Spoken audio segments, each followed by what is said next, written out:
episode number 126 tonight. Here with, of course, as always, my buddy Brandon. Brandon, how are you? I'm good, Scoop. I'm pretty good. Hoping we get the sweep tonight, at least for Yankee purposes. But that's not what we're mainly talking about tonight. Got a lot of football news and notes and things like that. So let's get into it. Absolutely. Very excited to talk about all of this. Moreover, we will touch on eh, we will touch a little bit on NBA because there was a trade that happened in the NBA. We won't spend too much time on it, but anytime a five-team trade happens, I think sometimes that's something that's going to get people talking at least a little bit, especially in the throes of the offseason now that we're post LeBron. But good to be here. Good to be with you and all of our fans tonight, and those who tune in both on a regular basis and if we see some new faces tonight. But for anyone who does tune in, yes, we each do have the New York versus Baltimore game on tonight. So we'll be checking in periodically with some of those updates. Hopefully positive, but we will be doing so either way. But I found this interesting because we talked a little bit the other day on a recent show. I can't remember which show it was. Can't even remember if it was this or if it was another show that we're both on. Mhm. But we were talking about the preseason for the NFL, and we spoke a little bit about the sort of just projections going into this season, and for all 32 teams. And no, I'm not going to ask you to break down all 32, but um, the Athletic, a source that you and I know all too well, Mhm. released their projections from Austin Mock using his model to provide an early look as to what expect from the AFC this season and to the NFC as well. And I just want to run through a few of these numbers with you just to kind of see because there is a staggering uh, difference for some of these with what I think. I agree with a lot of them, but I just want to get your thoughts on some of them just because they differ quite a bit from what I've seen from a lot of the over unders that we've discussed. And these honestly, some of these actually I align with more. I feel like, but I want to get your take on them. We'll talk on the NFC first. The Rams and Seahawks top two. They project the Rams 11.6 wins, Seahawks 10.8 wins. Eagles, 49ers, and Lions round out at between 10.4 and 10.2. So he's got seven teams, if you include the Packers and Bears, who are all projected at 10 or above wins. That's about where I would probably agree with in Yeah. terms of that. I think Rams and Seahawks is the top two. I think that's not only do I think that's fair, I think that's what you'd have to do. I think it's kind of hard. Everything okay over there? Yeah, there's a big thunderstorm going on outside my house. Our whole area is Oh, getting hit with a massive monsoon type of weather oh, lately. jeez. So Yeah, yeah, your expression. I thought the X Games were going on outside your house or something, yeah. um, but yeah. So the NFC, I think a lot of people expect it to be more crowded toward the top than the AFC this year, which is not the case that it's been in recent years. But after after looking at where teams are at with regard to whether it's the Bengals having their questions about health and Joe Burrow and whatnot. The Texans having their own questions about their quarterback. Reminder that they haven't extended C.J. Stroud yet. Kansas City Chiefs. What are they going to get with Mahomes coming back? Because he wasn't necessarily the Mahomes of old, even before he went down. Mhm. But I'll say on the NFC for now. Like I said, I was going to. Uh, Rams and Seahawks, I feel like you've got to start with those two. I think it would be disingenuous to look at any other two teams at the top right now. Eagles are number three. I think that's fair. That's about where I Yeah. would have them. And then San Francisco, LA. I'm sorry, San Francisco, Detroit. They've got them both at 10.2. They some of the other things that they extend into like playoff ratings and Super Bowl odds. They've got San Francisco a little bit over Detroit. I think you could make a coin flip there. Um, but that's about where I would expect teams to be. If you told me that the top seven seeding at the end of the year was something along these lines, I would completely not be surprised at all if it were the Rams, Seahawks. Well, I mean, obviously the Rams and Seahawks can't get the top 2 seeds. But if it were some combination of the Rams, Seahawks, Eagles, San Francisco, those are the teams you would expect to be in the NFC playoff picture. Yeah. Next to 8 and 9, the 500 teams. If you told me either of these teams finished 500, I'd entirely believe you.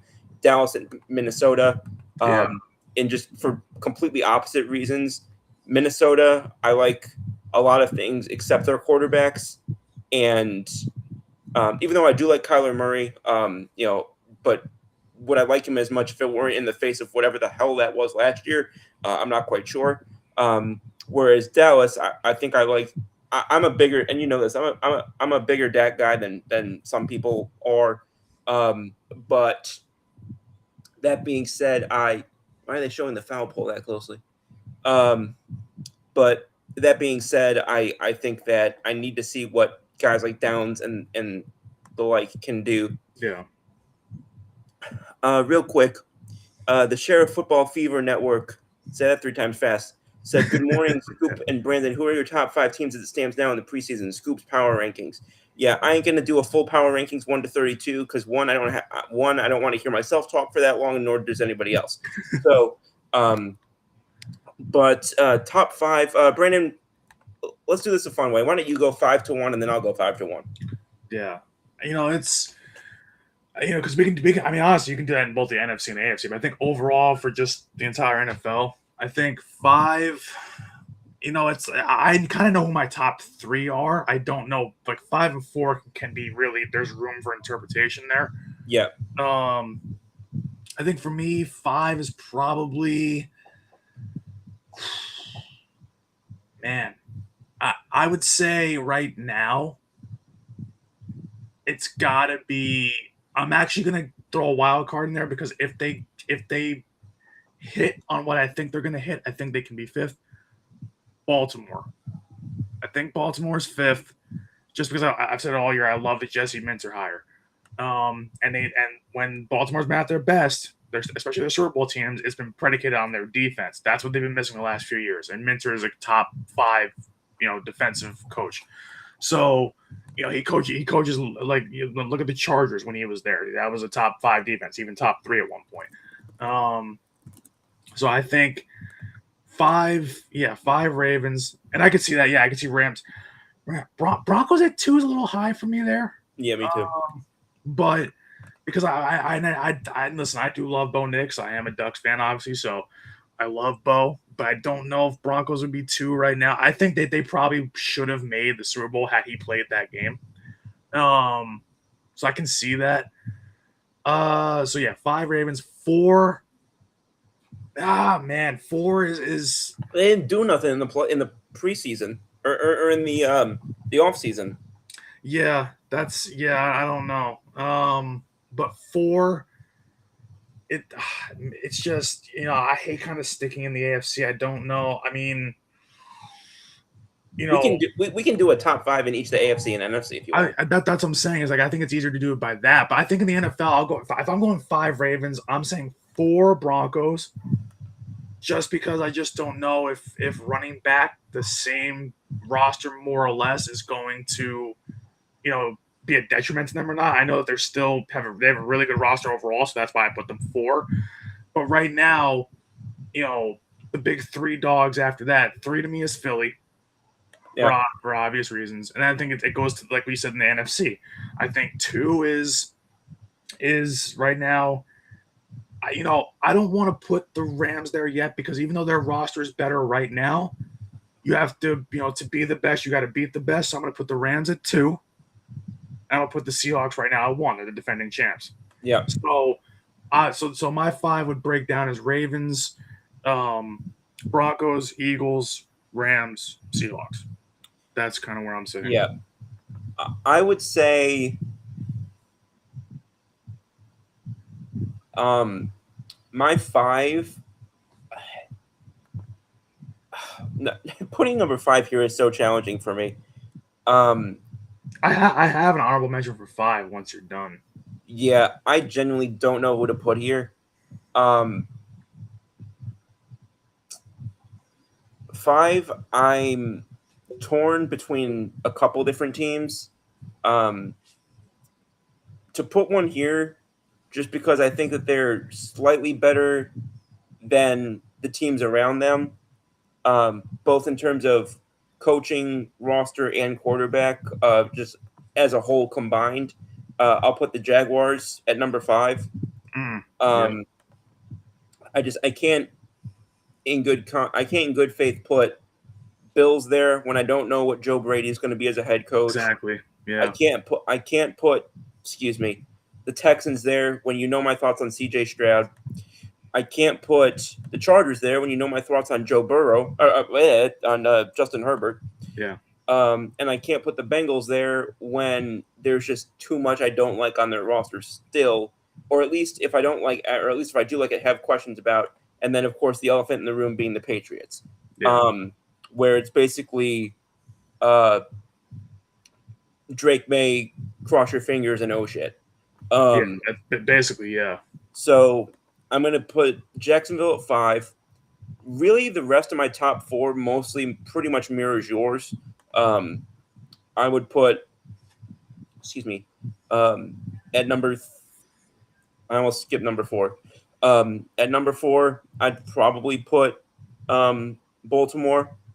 At number 3, I'd put the Eagles. At number 2, I'd put the Rams, and at 1, I'd put the Seahawks. Yeah. I am tempted to put, just because they're power rankings of now and because of the changes of the offseason, I am tempted to put the Rams over the Seahawks.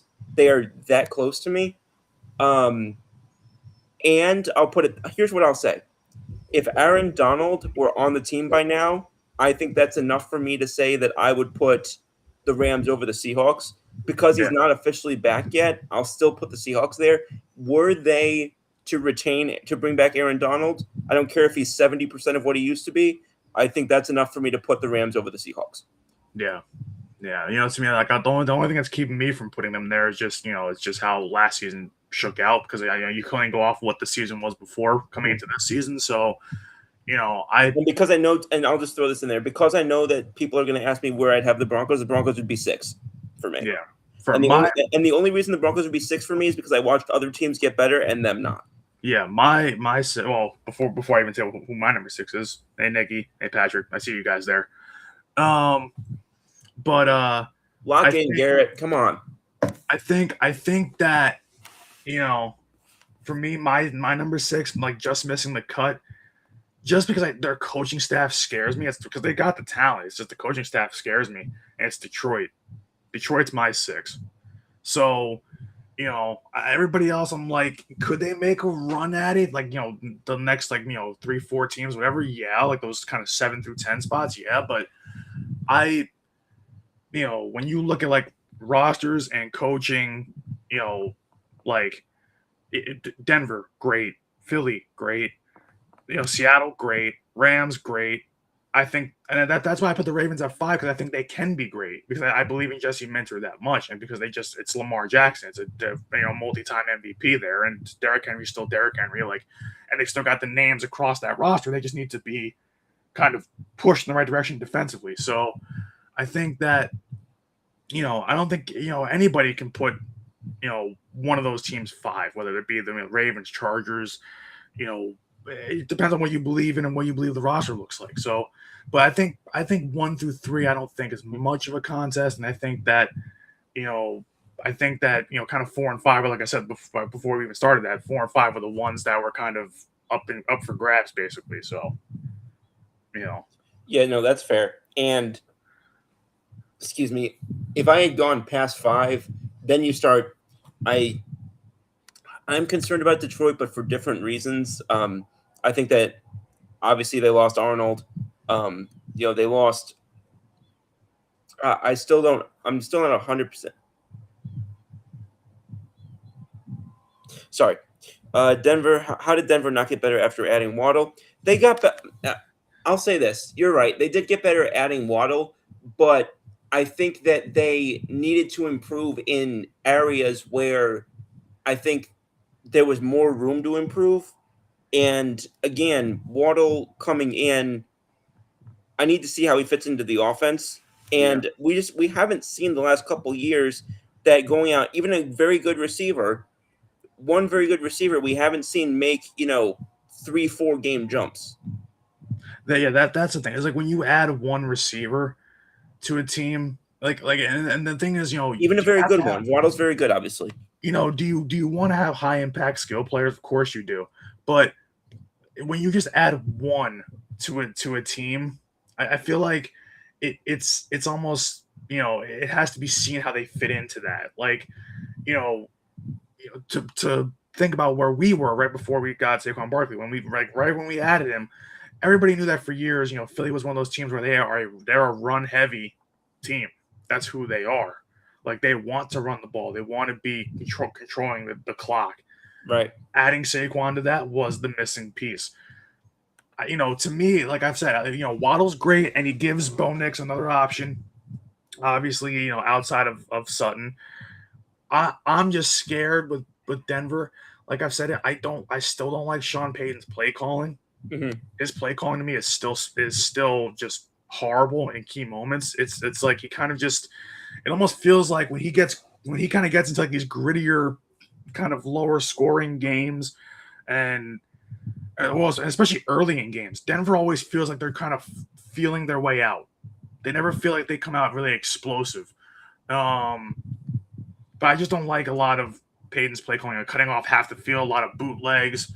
I don't like stuff. And maybe like he does expand it this year with another year of Bo Nix under another year under Bo Nix belt. So there is room for optimism there. And again, I'll double back on what I said. For me to say that they did nothing, you're right within the Waddle. So that was a little bit excessive on my part. Oh God, why did I tell the pigeon story? But never give too much information, Scoop. That's why. Never give away too much. Opening my mouth, too much information falls out just from the force of gravity. But I like William's question. I just realized. I didn't realize. I didn't realize that. Yeah, we've got this right here. What surprise team in the NFL and dark horse team? I mean, how are you differentiating that? I guess is my question. But because I kind of read those the same way. I guess surprise team is like, I guess what, at least in my eyes, that means what kind of bad team could kind of have a run this year where they either get close to making the playoffs or make the playoffs, and then dark horse probably like a dark horse like could make a run in the playoffs. Okay, so if you're talking about dark horse in terms of teams that could make a run, then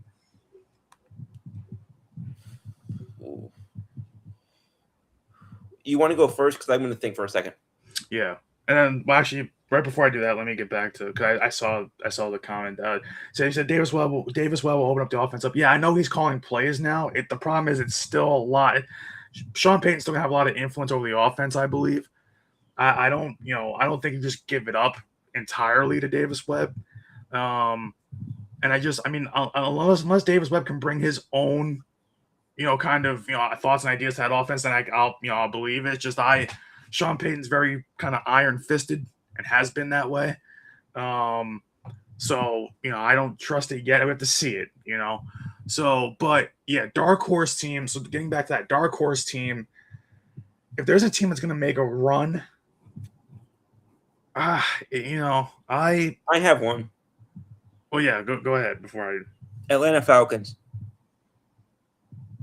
I could see it. I mean, they just need the quarterback play. I said that even last year when they had Kirk Cousins, if they would have went to him, I mean, I know they couldn't go to him sooner. It took an injury to do that.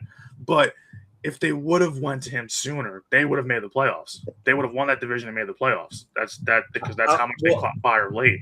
And you haven't even mentioned one of my biggest reasons for saying this, Kevin Stefanski. And that too, yeah. The new hire up there, not just the fact that he's a much better coach, but his style of coaching, I think, fits their offense personnel like a glove. I think it allows Bijan an opportunity to cook. I think it allows hiccups.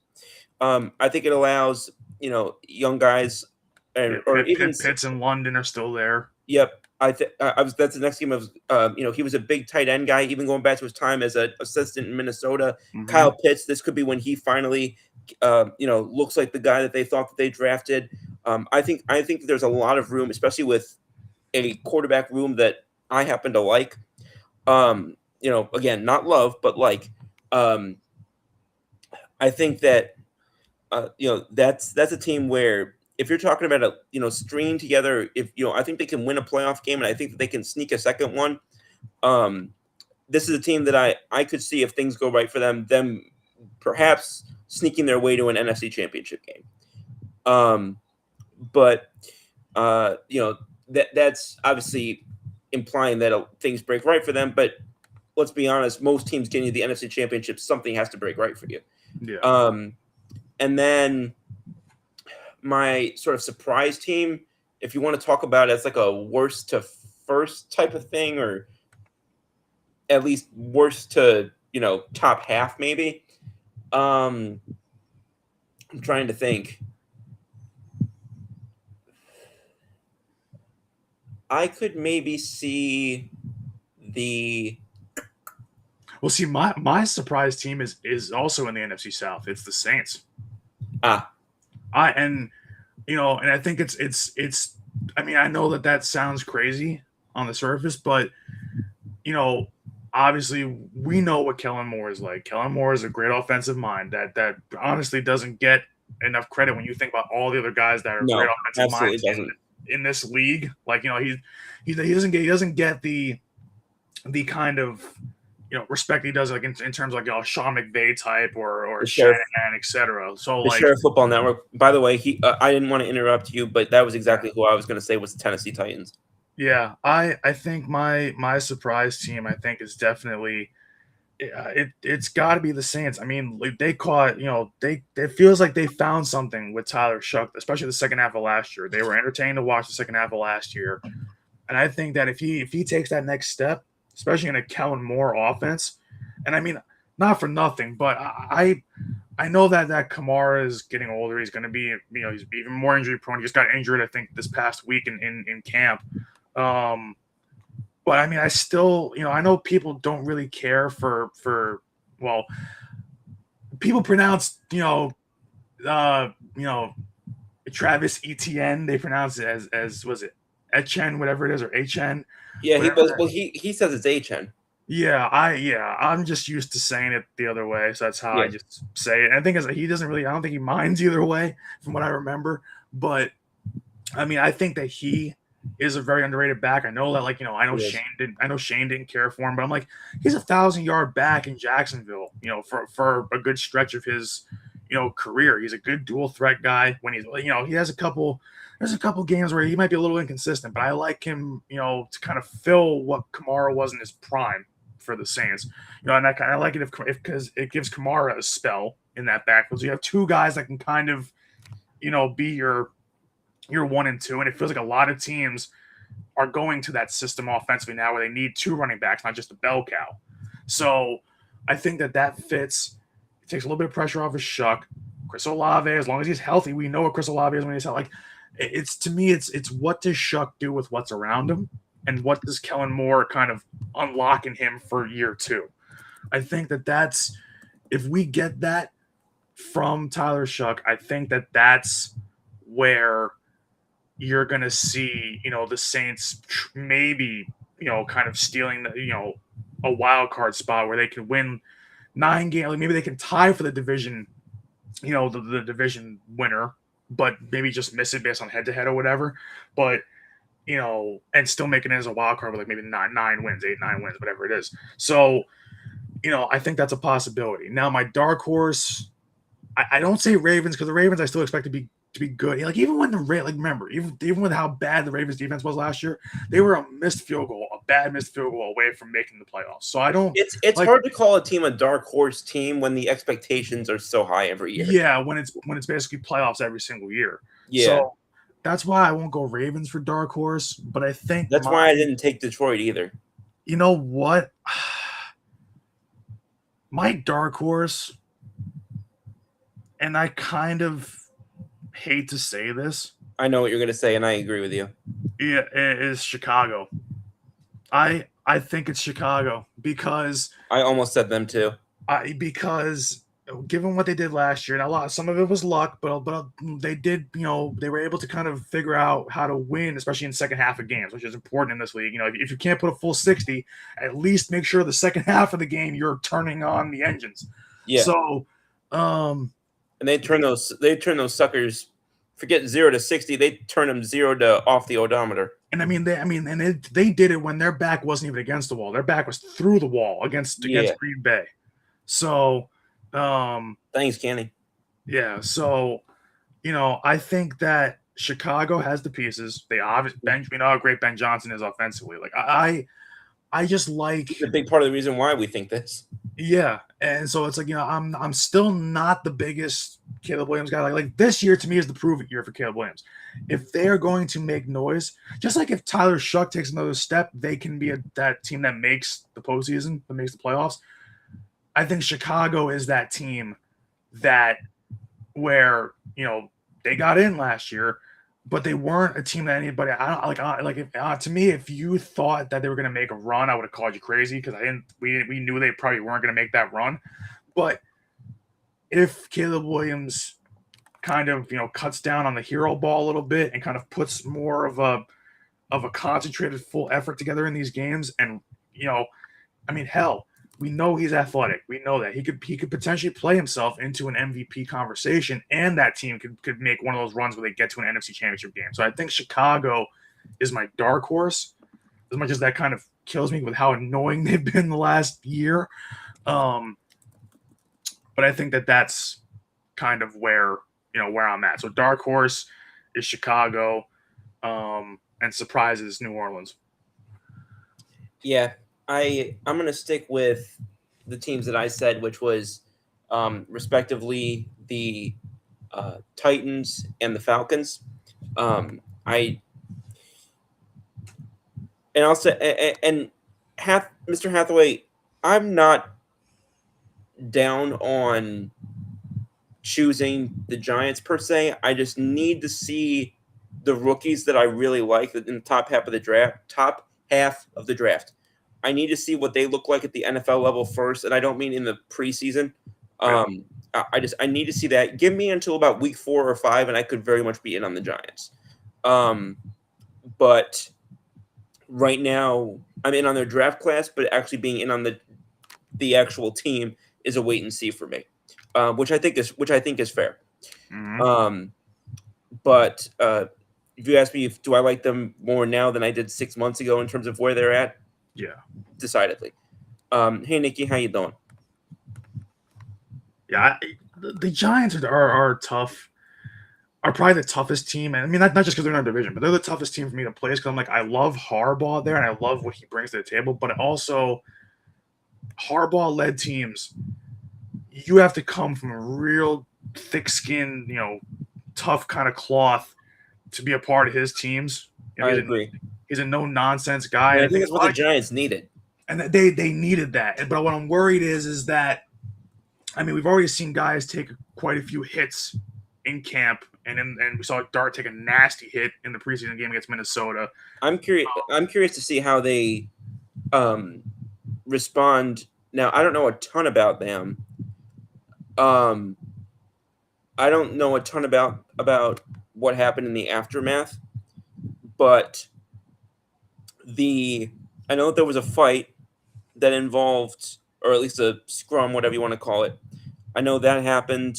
I'm curious to see how someone like an Abdul Carter, who has been in the headline for the wrong reasons at times, I'm curious to see how he adapts and develops under that type of. This could be what a lot of guys on that team needed. Yeah. But will they rise to the occasion for it is another question. And this is going to be – he's a good coach to have to separate the haves from the have-nots. Yeah. I'm just so worried about, the thing is also – and this is also true about where the Giants have been. They said that under, Brian Daboll was a country club kind of culture. Things were taken too easy. And then, when the season came, they weren't prepared for anything. So they're just getting – beat up by everybody. Harbaugh's going to have those guys prepared, but Harbaugh is almost in the complete opposite direction where it's Harbaugh runs his stuff, like I said, very strict. and a couple guys are going down with some injuries already, and a couple guys are taking, kind of, I feel like almost unnecessary hits so far. The big problem, Dallas and Ravens fans will tell you this too. Harbaugh would run his players into the ground in Right. preseason sometimes and in camp to get ready for the season to kind of he said, and Harbaugh even said himself he wants to callous these guys up. And I'm like, that's a good mindset for obvious reasons, but that's a pretty bad mindset too, because you'll wear them out before the season even starts, and then they're going to be fatigued later in the season when everybody else is trying to kind of find that second gear. They're not going to have that second gear, and then so you really have to kind of balance it. You can't be a full tilt coach, at least not these days anymore, and you can't be too relaxed where you have to be everybody's friend. Like, you have to kind of manage that as a head coach, and I feel like that's where the Giants are running into trouble. Is just the style of coaching is completely different than what they're used to, and even if they do get used to that, Harbaugh way of doing things, I am still worried that that it's going to take a while for them to gel. Mm-hmm. So that's why I can't really call them like a surprise team, because I'm like, it's going to take a while to gel. It's a whole new, they're basically starting fresh. We don't know how healthy Cam Skadby is going to be when the season starts. They just signed Najee Harris, but Najee Harris to me is washed. I don't think that's he's nothing special. I mean, he's going to be, should he be better than Tyrone Tracy? Maybe, but that's a lot to ask too. And they're already not happy with Tyrone Tracy. There's been some reports the last couple of days. They're really not happy with how he's progressed in camp. So, I don't like their receiver room outside of Neighbors. Like, I don't think OBJ is what Giants fans are going to like. It's a good story because, our prodigal son has come home, but like, he's old. He's old. He hasn't played in a while, And even when he had played, I mean, he was a shell of his former self the latter 5 years of his career. I'm sorry, I'm going to say it again. He extended his career for years, and his money in his career for years off of one moment. I'm not saying he didn't. I'm not saying he wasn't better. I'm not saying he wasn't good beyond that, but I don't think he gets 3-4 extra chances if he doesn't have that on his resume. Yeah, I like that. From our buddy here, it says, what moves have the Eagles made that have you ranking them 3 after last year's effort, other than a healthier Barkley? I mean, there's a lot. Honestly. Yeah, there is. Jonathan Greenard is one of them, even though I know he's a little banged up. Yeah. I am not going to go so far as to call us a net positive, and it will hurt in the beginning, I'm guessing. But moving off AJ Brown, go back and look at the numbers. They played better last year and the offense was better last year when they weren't forcing it to AJ Brown. Yep. I think the flow of the offense, maybe some certain like high-end stats will not be the same, but I think the flow of the offense is going to be better this year, not only because of Sean Mannion, in whom I couldn't be more excited, but and not just because of the Undertaker that we said goodbye to, but the guys who are there now, bringing in Mekhi Lemon, I know he's a little bit banged up, but the offense just in terms of what it's going to look like, and as on top of that, the nature of the pace, I guess you'd say. Will the Giants beat the Eagles in the division? Okay, so I'm not sure which question you're asking. Are you asking, will they outdo us in the division at the end of the season? Because if so, I'm going to say hell no. But if you're asking me, do I think that they have a chance at winning at least one of the 2 in-division games? Yeah, I would expect the teams to split. Yeah, especially in recent years. I think I expect a split.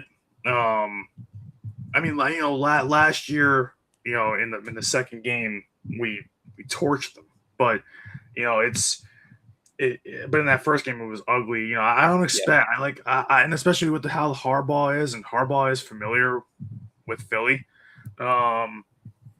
So I don't expect it to be something where they're going to get, I expect the games to be a lot closer.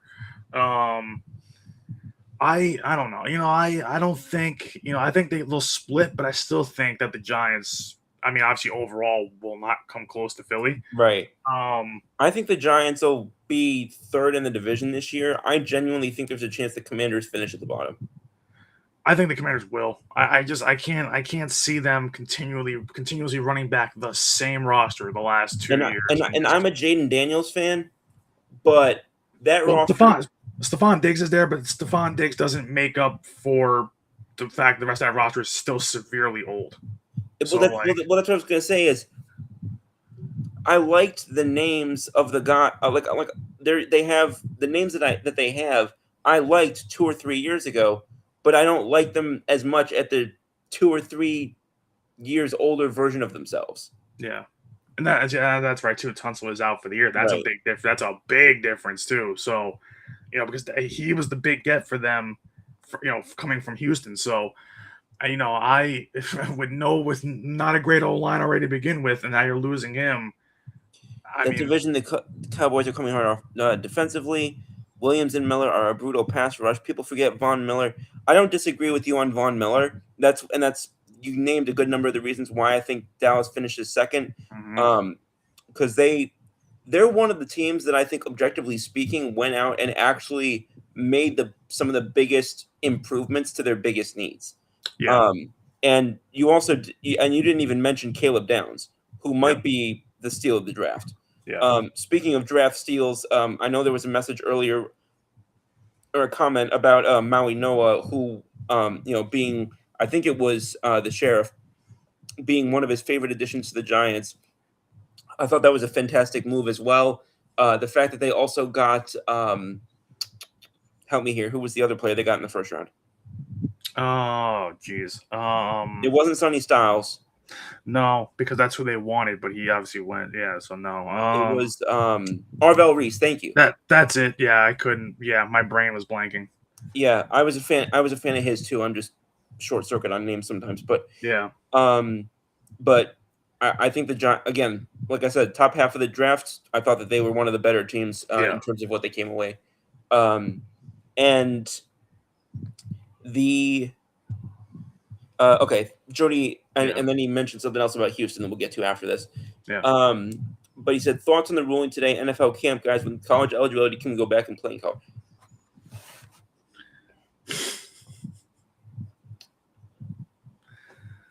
Can we go back to when college was 4 years and a fifth year if you redshirt or transfer or whatever? And that was it. Yeah. I get that you made exceptions during what's up, Pringles? I get that you made exceptions during COVID. COVIDism, the throes of it, is now 6 years in our rearview mirror, almost 7. Why? It drives me nuts when I look and Bryce Harper could play in the majors at 19. And again, I'm not expecting everyone to be Bryce Harper. Let me make that clear.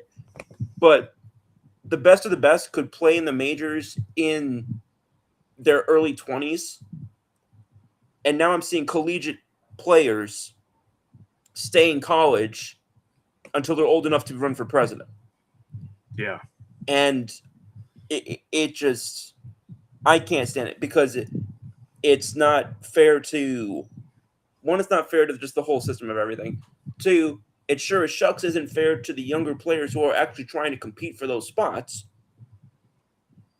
And, excuse me, and then we start talking about the whole, well, guys shouldn't be able to transfer that much. Guys shouldn't be able to this, that, or the other.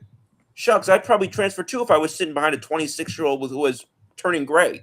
Yeah. I say as a 26-year-old myself. I think that, and I believe they said that this rule only applied to the guys who obviously graduated this past year. Yeah, and who moved on to the NFL, in training camp this year. I think they said that, but then obviously all the other college kids, it's whatever, but it only applies to these guys. And I'm like, we're getting to such nitpicky. It's not a good precedent to set, even if you're saying it's only this, it's this. You're still setting a precedent that legally speaking can be utilized later, either by the same people or by different people for this or something similar to this. Yeah. You got to be really freaking careful when it comes to stuff like that. Yeah. And Yeah. I'm not a fan of the fact that they just continue to it created a whole big mess. And this isn't even talking about NIL at this point. This isn't even about players getting paid. There's just no legitimate reason, in my opinion, personally, just from my vantage point, why do 25 and 26-year-olds need to stay in college? And if so, where's the cutoff?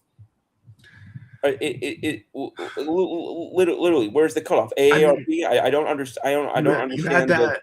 Wasn't it that former was it Miami tight end where he played until he was like 29 in college because he kept redshirting like every other year. It was redshirt, then it was injuries, then it was COVID, then it was another injury. It was like at some point you got to give it up. Like we can't. These are grown adults. Like like in society's eyes, people in their 20s, throughout their 20s, are still considered as like kids or young adults, things like that, right? But you're still an adult. You're still legally, eyes of the law, an adult. We need to stop treating these 24 plus year olds like they're kids. You're a grown adult. This whole like, oh, you can go back if you want to, or if you have you better no. Done. Once you leave, done. Like, enough's enough. And I'll see players now who play. It could even be only 5 seasons, only quote unquote 5 seasons, and they played at a different school every year. Yeah, they went to 5 schools in 5 years. Yeah, combined between kindergarten and college, I went to 3 schools. No, 2 schools. Yeah. And everybody's different, but my point just being that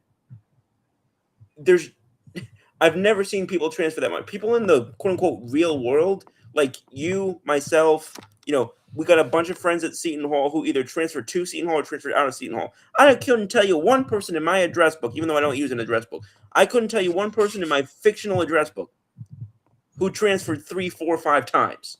Yeah. Yep. Yeah, I know people that left like maybe twice. Like they transferred to another school and it didn't work, and then and that's usually under edge of the edgiest circumstances. Exactly. Yeah, but it's like it's like 1 in a million type of thing. Like it's not like it's not like it's an actual it's like everybody was doing it. Like it is insane to me that people I thought that was gone. That'd have been great. Either way, it's I didn't have my head up in time. What happened to the how'd we get the 2 runs? So we'll get back to that later because the inning's almost over. But oh my gosh! Whoa! T.O. That was Elliot Ramos. Yeah, just missed a home run because it hit the other side of the wall. Hang on, I thought maybe a unicorn fell out of the sky. Yeah. So okay, this ruling could be helpful to colleges that are a small college. Okay, hang on. I'm gonna move to a different part of the room because I'm not doing this light thing again. I think about that. It's the good Lord summoning you, Scoop. Yeah, I thought about that last night when doing the show too. Every time I moved your head, I saw like the light shine through. Yeah, here. This is better at least. But yeah, so I really think that this whole thing with the smaller colleges, I mean, it helps them, gain possibly a big name back and make gain, some exposure, bringing in a guy that was, in the league, at least for this camp. But it's also, I feel like that's just going to turn them into when they say that the small market teams, when they perpetuate this lie that small market teams only exist to be farm systems for the big market teams.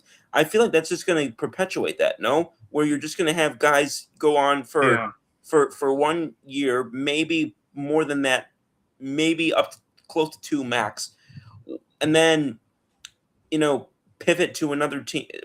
I keep saying team, but you know what I mean. Pivot to another school, and then who knows? Maybe they're basically treating it like teams. They're basically treating it like teams now. It's not even schools. Yeah. Like they're not going to school anymore. They're just playing football there. They're not actually going to classes. I told you about I'm not going to name him because he is known by Seton Hall alumni, but I told you about the player who told somebody I was close to back at Seton Hall when she asked what his major was, and he just said basketball. Oh yeah, I forgot about that kind of. Yeah, I remember that.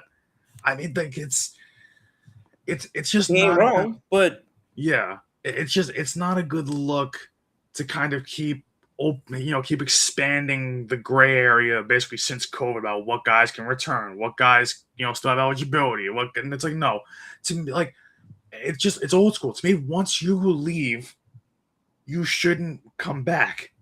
That's the whole like, or if you do go back, you can always go back to school, right?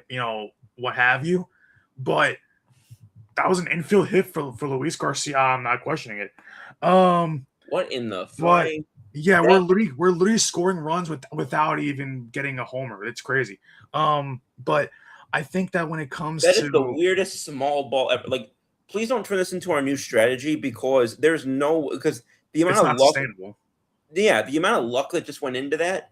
Like Yeah. that's the issue that I have with small ball. It have it in your back pocket when it works, but he hits that 1,000 times. I don't think that happens again a second. No. Hey, hang on, my brother in the house, Dave Viguila, just jumped in and just wanted to say hi to him. He said, "Yo, how you doing, Dave? Hope you and Emily are doing well. Big Yeah. time LFGM guy down there. So uh, I give you my annual condolences."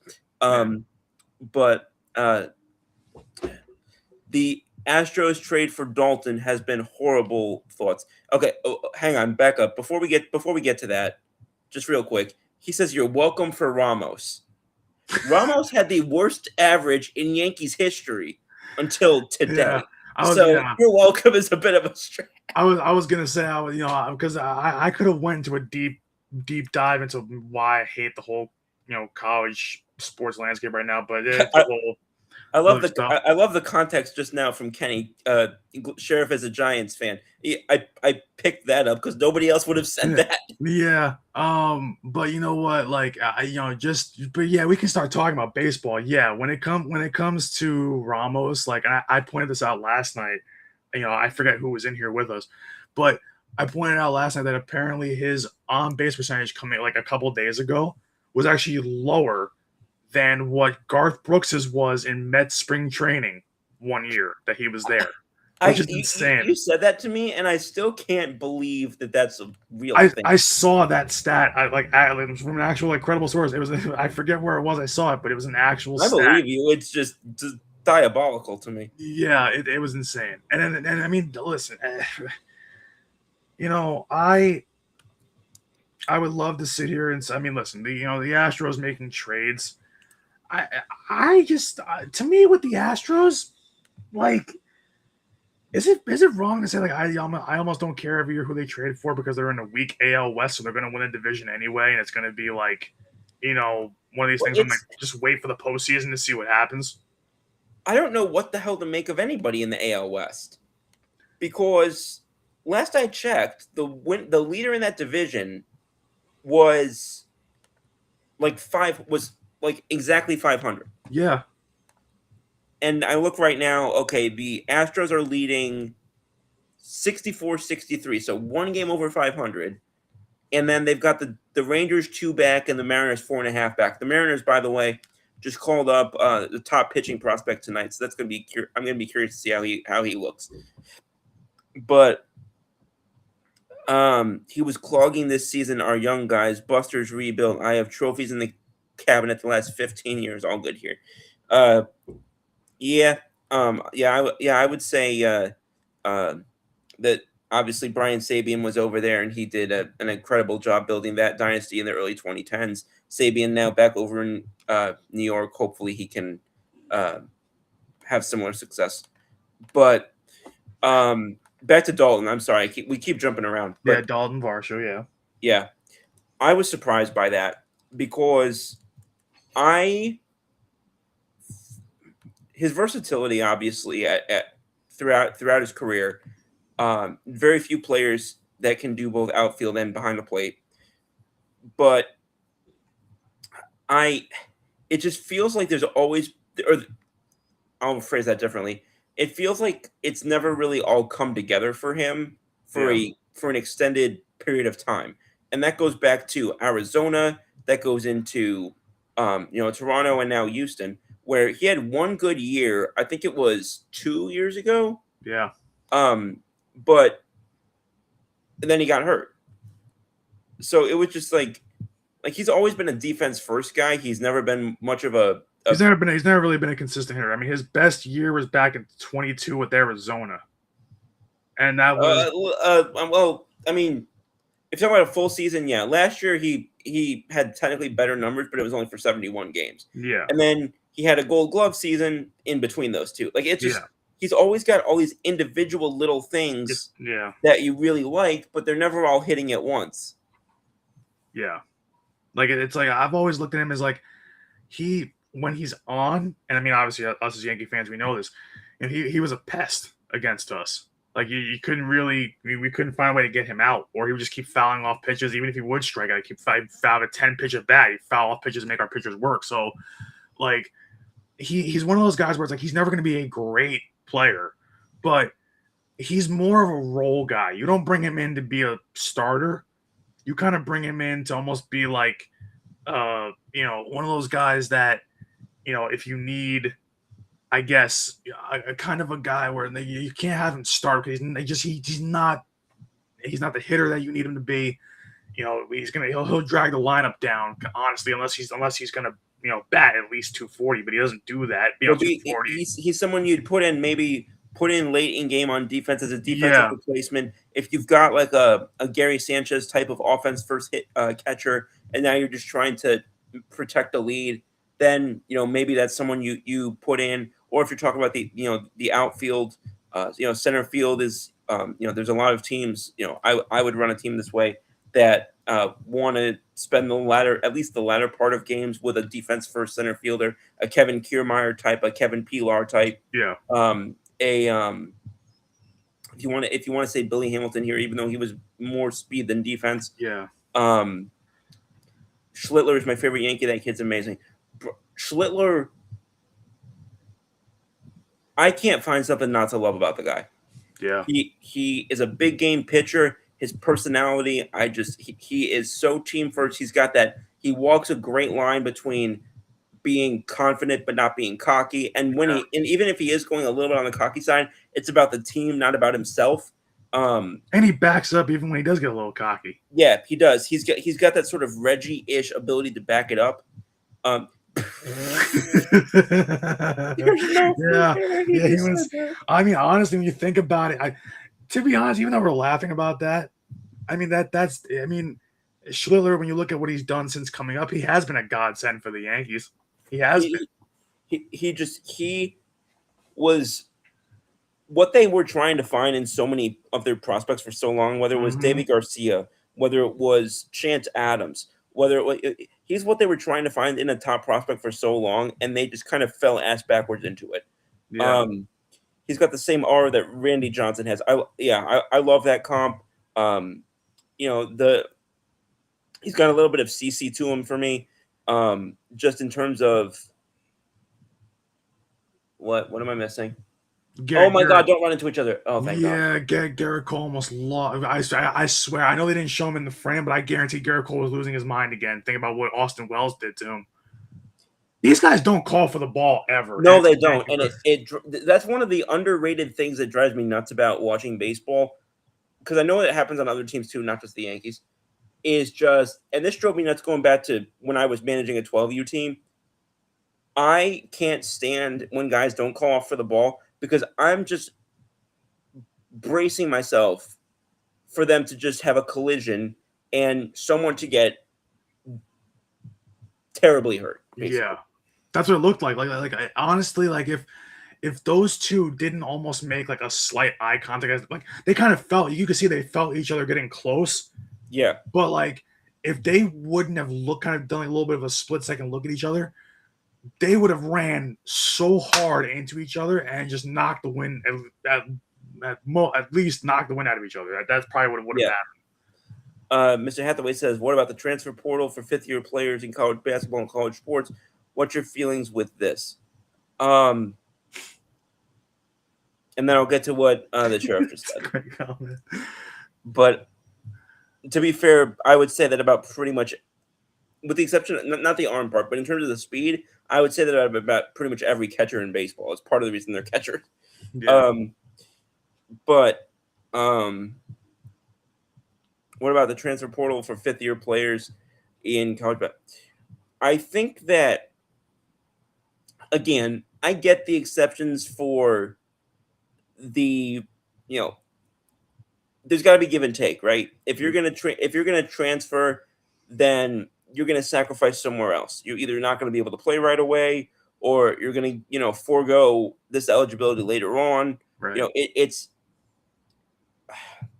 and this is the issue that I have with basketball in particular, is that I'm all for the player empowerment efforts, and then I'm going to talk about the NBA for a second, but it goes back to college basketball. That whole pipeline from college basketball up into the NBA has gotten so player centric that it's so easily screwing over the establishments, or whatever you want to call them, that encompasses both colleges and professional clubs. Yeah. For which they play. In fact, Colin Cowherd once said it pretty well. He's like, basically, these guys are getting appearance fees now. Yeah. Where it's basically, I think the analogy he used was, you're the banner, they're the building type of thing. Yeah. And I just don't like something that's supposed to be such a team-oriented game. Like, if you want to play games or sports that are, what do you call it, that much more individualized, there's golf, there's, swimming, there's this, that, or the other. There's plenty of sports you can do for that. Yeah. You chose to play a team sport, and in my opinion, whether that's at the collegiate level or the professional level, in my opinion, that should still be honored. Yeah. And I agree that players should get some scratch when it comes to the whether it's whether we're talking about collective bargaining at the pro level, or we're talking about their ability to reap some of the benefits that big time programs are getting at the collegiate level. Yeah. But there's just, and we knew, and I've said this on the show 1,000 times, we knew that there were going to be nuts and bolts that needed to be, tightened up or messed with or whatever when this was first implemented. We knew it was going to be messy implementing it, but now that we know how, now that we know not only that it's messy, but what it looks like, now it's time to, tighten some of those screws, because I don't like the fact that these players can, stay a fifth year and transfer and do this and just have all these things, and now they're going to the pros 26 years. I literally have seen, and I'm sure you have too, we've seen players who have determined that their NIL, by staying a fifth or sixth year, can be more than going to the pros, and that's their motivation for staying. Their motivation for staying should be working on their game, or the actual academic side of things. It shouldn't be, I can make more money in college than I can in the pros. That I can't wrap my head around. Yeah. It's crazy to me and I get why a lot of players are money motivated to stay, and obviously because we all know how bad it is to kind of live and how hard money is to come by these days. Yeah. But when you are an athlete and you've already, made your money, especially with NIL, it's like, and I understand that, greed's a hell of a drug too, but, I'm somebody where it's like, once you get to a point, like I was saying before, once you get to that point where you're 24, 25, 26, you gotta let it go. Like, it's at some point you have to move on. You can't stay there forever. And, it's like you have your college degree because you had to go to class for something. Otherwise you'd be kicked off, campus and whatnot. So you have a college degree in something. If you're not going to be a pro athlete, find work. Like that's what, Deion Sanders, prime time. Yeah. He gave that famous speech that went viral about basically saying, how many of you guys are going to make it to the pros? Your degree is what comes first because that's what's going to sustain you. And even if you make it to the pros, even far fewer are the ones that are going to have that 5, 10, 15-year career. He says Yeah. your degree is what's going to sustain you for the majority of your life.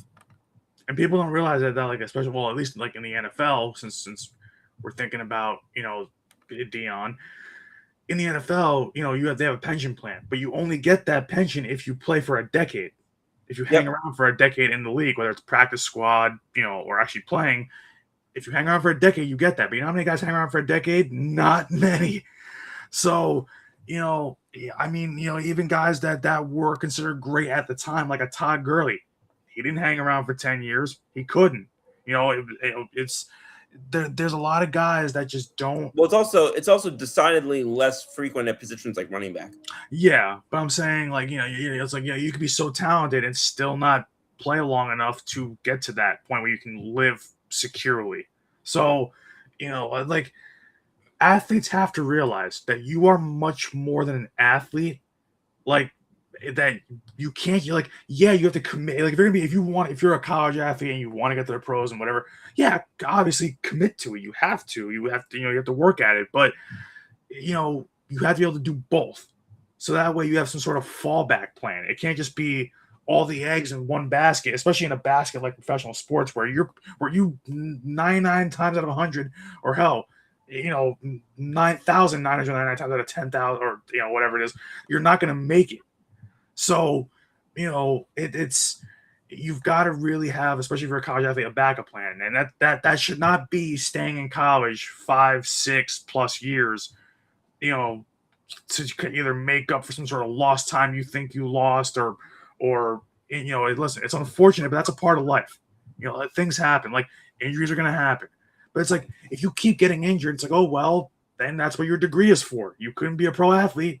You got 10, and that's what these athletes have to remember too.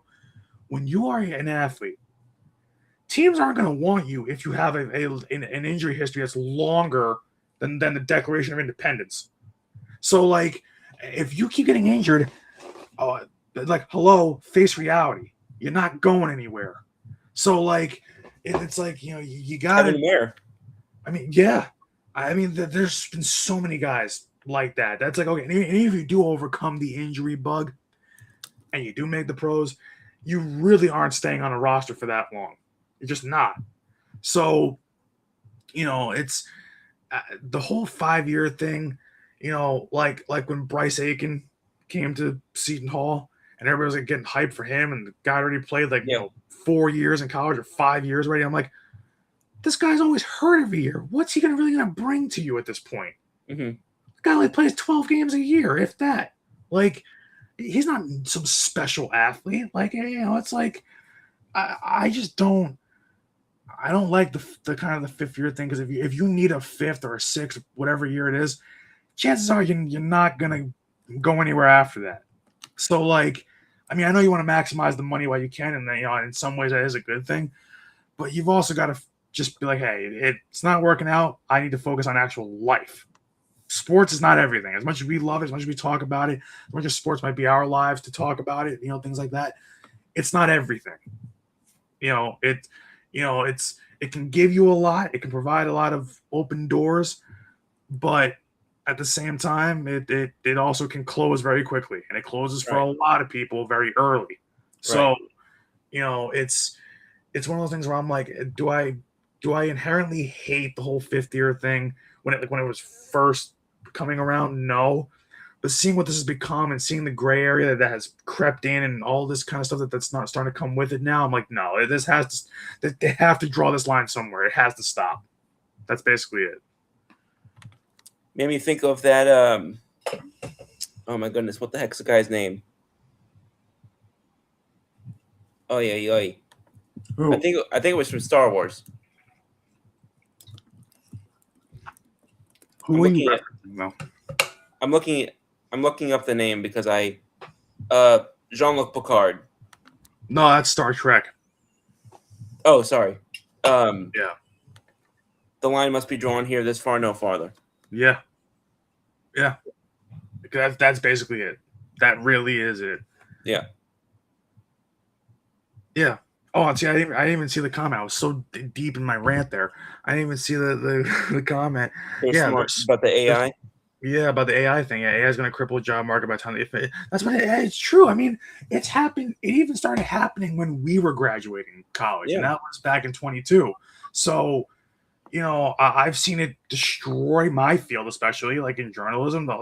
Now they have something called AI assisted journalists, where I'm like, so these journalists aren't even writing their own stories basically anymore. They're letting a rope. They're basically putting their own words through a robot, letting the robot make all the changes, and then putting a story out there. So it's not even like there's no soul behind it. So it's like Right. and pretty soon, like I'll never forget hearing that in a couple of my journalism classes when COVID was happening. They even said that we are going to come to a point where they're not going to need journalists anymore. They're not going to need writers anymore because AI is going to do all of it. And I don't think that's going to happen for a while. They kept saying, "Oh, by 2030." That was never going to happen by 2030. But I could see it happening by like 2045, 2050, something like that, where it's going to be okay. We are that far advanced that it could become that. But it's important to What's even sadder though is the fact that there's going to be the market for that, because things are created because there's a market for them, right? Mm-hmm. What's even sadder to me is the fact that you talked about the soul behind it, that people would rather read an AI what's up, Pringle? That they would rather read an AI, or even that people would, even if it's not rather read, rather employ, or whatever you want to say, that that there's a market that would prefer at any level, production, creation, consumption, whatever level in the chain, something that was not inherently created by the human behind it. We're seeing that now with, you and I are big music guys. One of my favorite musicians in country music history, Randy Travis. Mm-hmm. He's alive, suffered a stroke, can no longer phonate the normal way. He's far from the only one who's done this. There's been music that's been produced in his name using his voice, but it's been recreated by AI. So he never actually sang the words that were created. Yeah. And I just hate that. Yeah. It is scary. Like I've it's scary, but it's also like genuinely like upsetting to me, and I'm just like, I don't want to listen to a song that he generate. Like, I can go onto my computer and find a Randy Travis voice generator and do, if I want to do it. I want to listen to his actual voice. Yeah, like what's and something he actually wrote and created. I mean, I know we're gonna bring back the sports eventually, but I know that there's one thing, that bugs me about AI. There's a few artists out there where, right before Spotify was tagging them. I mean, I don't use Spotify, but I know Spotify was doing this. Was tagging AI artists, so that way you knew like kind of who to avoid. Basically, that wasn't making their own stuff. So, right before that was a thing, people were calling out. There was a few artists that were getting massive followings on Instagram and on subscribers on YouTube and things like that. That were literally they were basically musicians, but they weren't like talented enough to put like full songs together, just like song ideas, and they were running it through AI generators and putting it out as their own music. So basically the 2026 version of Milli Vanilli. Basically, yeah. And it was like, okay, they're like, oh, and then once I got busted, like, oh no, I'm a hardworking artist. You're not a hardworking artist if I can put out a song in 5 minutes. You're not. Like, you're not an artist. You're just a moocher, basically trying to get rich quick, like a pyramid scheme. So, but it's kind of bleeding into so much, and this is kind of why it kind of bends into sports, is like, a lot of these guys are, a lot of technology that we're dealing with in sports too is becoming very kind of, AI driven. And for better and for worse, there's a couple of, you want to kind of keep, advancing as a society, but we've gotten to a point where it's like, I don't think humans have the capacity to know what's best for them and to kind of know when to dial it back, like to when to use it for good and when to just use it outright for everything.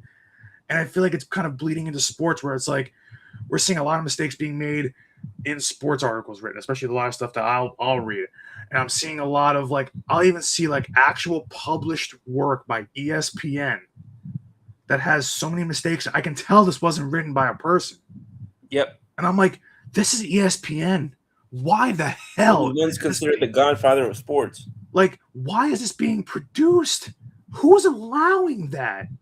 That's complete garbage. It's not real. And it's got to be frustrating for people like you and, to a lesser extent myself, because I wouldn't consider myself in the journalism field per se, like you and, some of our friends. But it's got to be frustrating because you're going through stuff you're trying to scratch and claw your way up, Yeah. and, everything that you have right now and everywhere you're trying to get is, your blood, sweat, and tears entirely.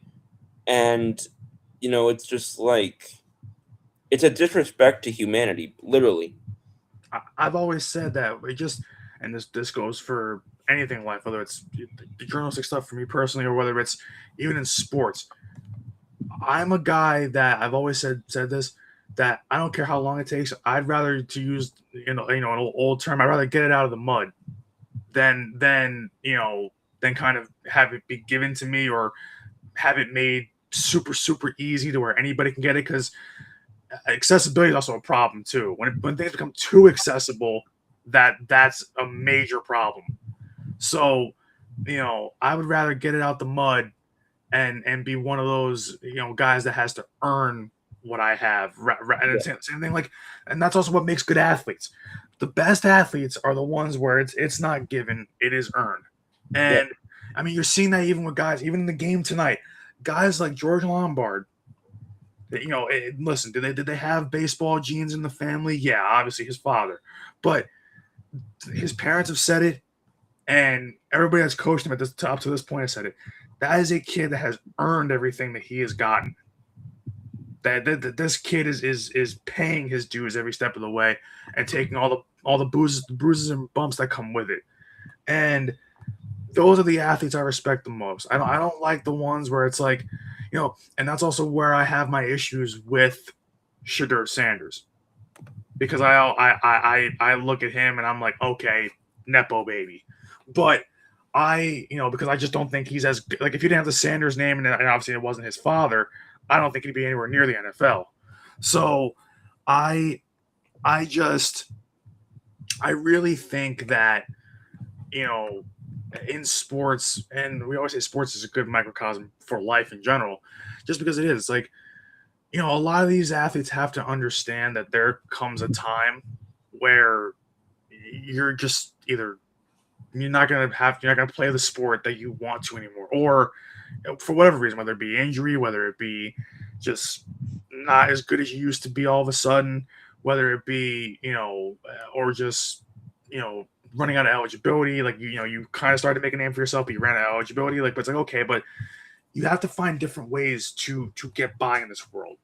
And we love our sports heroes, like the ones we're watching on TV even tonight, but they're all there pretty much because there are a couple guys that maybe have the Nepo baby title, but they're all there because they earned it and because they stuck with it and because they are the best of the best.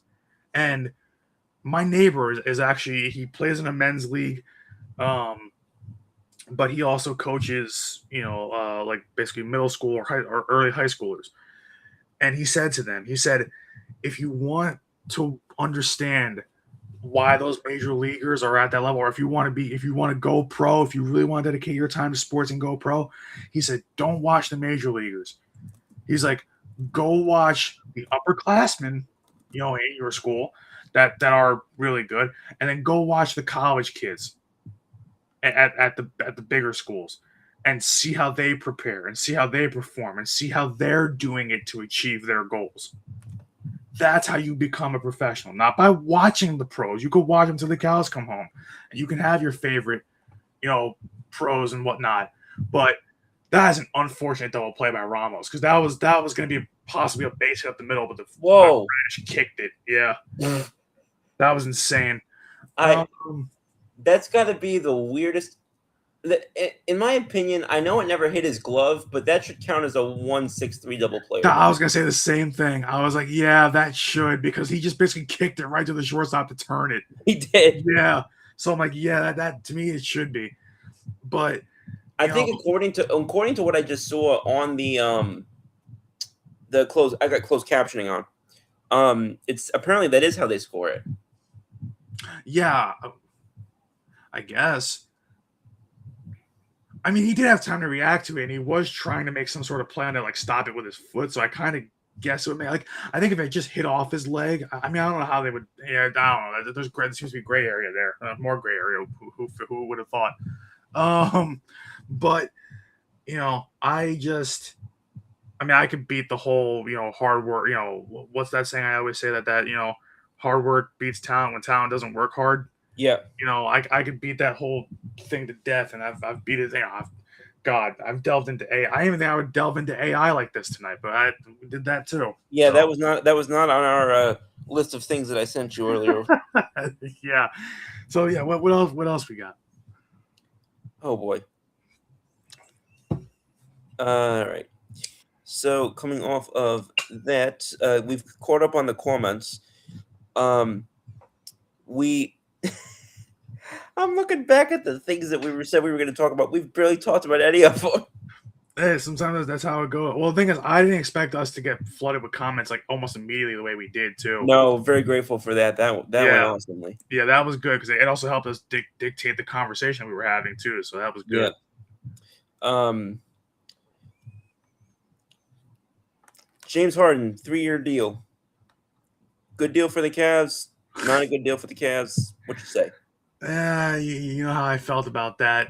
I don't know how Harden keeps getting his deals. I mean, because Harden is who he is. He's a great regular season player for about 2/3 of the season. Terrible, playoff performer, and yet he keeps getting deals because it's James Harden.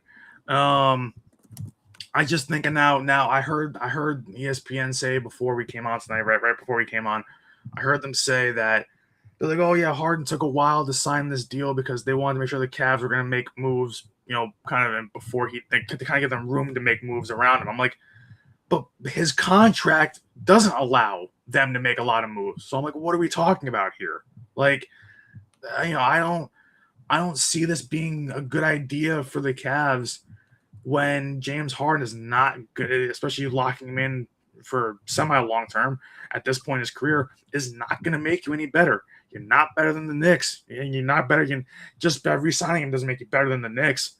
You're not even better than the Pistons. No. So, I don't think that, I really don't think that. I mean, well, did the Cavs get past the Pistons, obviously, but like, I think the Pistons are still young. The Cavs should be better than what they are. That's a bad mistake by Garrett Cole to throw that pitch there. That made no sense to throw up and into a lefty flat fastball. But okay. So fuck. Yeah. Oh, sorry. So sorry, it happens. But and especially to a guy who just hit his 5th home of the season. Jeez, Garrett. Whoever called that's a mistake. I'm pretty sure Cole calls most of his own games. Yeah, but man, that was God. I don't like throwing into a lefty, looking for a strikeout when you're going right on left because you're just basically almost grooving it into a lefty's wheelhouse. I don't like that at all. I didn't like it neither. But yeah, I think he just missed the spot. It was supposed to be more down and away. It was kind of up and in because that's where Wells was kind of setting up. So I think Garrett just missed the spot. Yeah, he just missed it. So yeah, I think that the Harden thing, it just doesn't make a lot of sense for me. I think it's a little bit too much money. for a guy who's just getting older, and he's not gonna change who he is. He is. Nor what is it going to at this change the point. complexion of your team. Yeah, and that's the thing too. Is it's just not going to get them any further than where they were. So it's like I don't think that that's a good deal. I think your best bet was to move off of him. Oh Jesus, Garrett is getting hit hard in this inning, but thank God that's an out. I think that to me their best bet would have been to ditch the Harden contract and just build with try to get other pieces from other teams, like make moves, in other ways. I don't know why they were holding out so long to hope Harden. Harden is not helping any team at this point in his career. So, could you maybe, and even I wouldn't do this, but could you maybe add him to a team that's looking for, a third, not even a third, a fourth star, just to have, just to kind of round out maybe a good starting lineup. Oops, sorry. Yeah, but Harden is also a guy that needs the ball in his hands and shoots a lot, which is just, chemistry wise, Harden never works for any team because it's like, in OKC, he was kind of starting. You can see that he was. No, never did, never will. You can, you have that whole thing where, Harden was starting to become a great player in OKC, became what he was in Houston. But Houston, he was like one of the only good players they had. So it was the James Harden show, and he was able to make the playoffs, but he wasn't a good playoff performer. So he parlays that into obviously with the Sixers and Nets runs, where he just said, I'm going to force my way out of Houston. I'm going to force my way out of Philly. I'm going to force my way out of Brooklyn. Like, once he's done it so often now that's like, I don't get why a guy like that has such a poor attitude, a poor work ethic, a poor performance.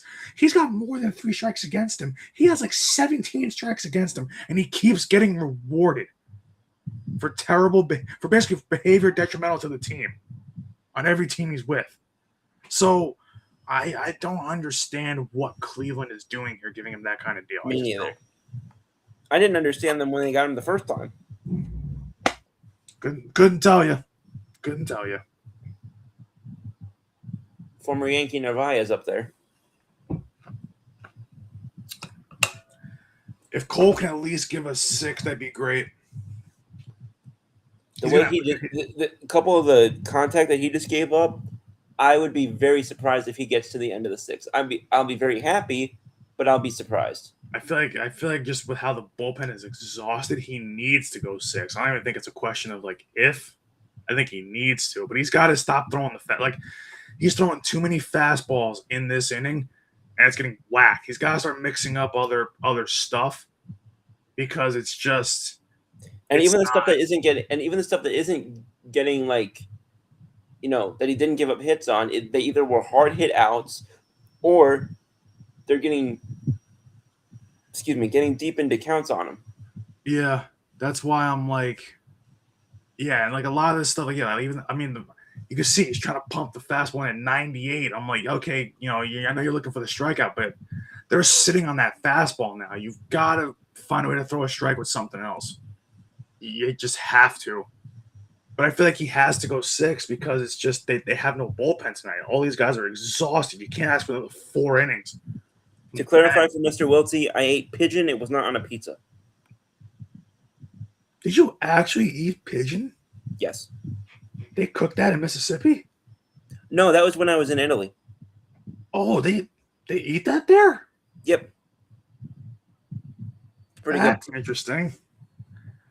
There can't be much meat on those bones. Pigeons are small. So there can't be much there. It was pretty small.